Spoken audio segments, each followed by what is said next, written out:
Hi, this is Tim Morton from Frost Giant Studios.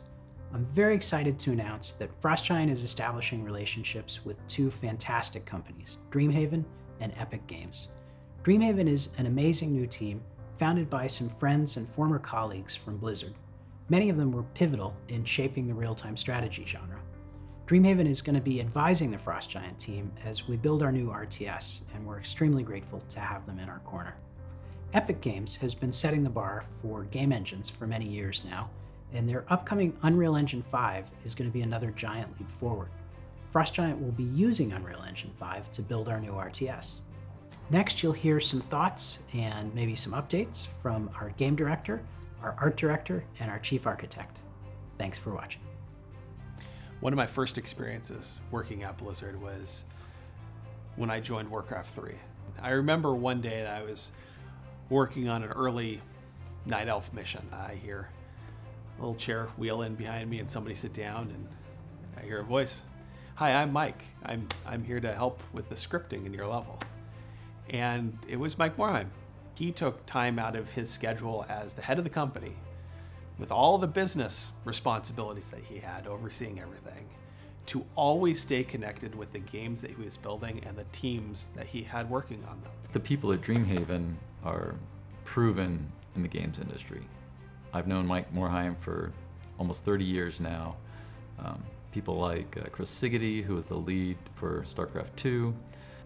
I'm excited to have their input on what we're building and to reconnect with them. Lots of memories working with Dreamhaven folks.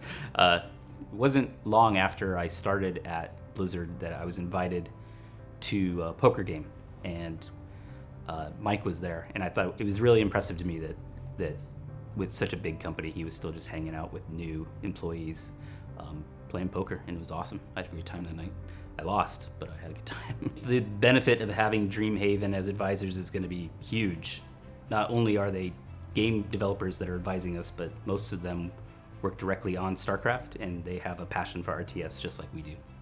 Unreal Engine 5 represents bleeding edge technology that offers us as developers tools and capabilities that we just plain didn't have access to before, to realize the vision for gameplay and storytelling that we aspire to.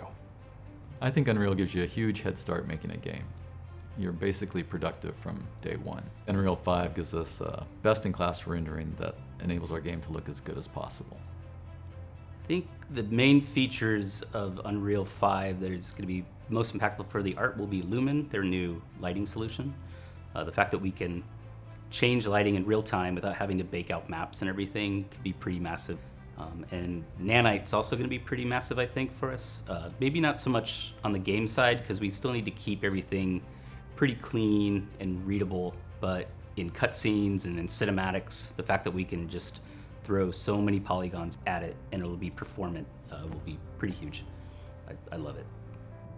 The tools, the pipeline, the technology is a staggering foundation upon which we'll be able to build the gameplay that really advances the RTS genre to the next level.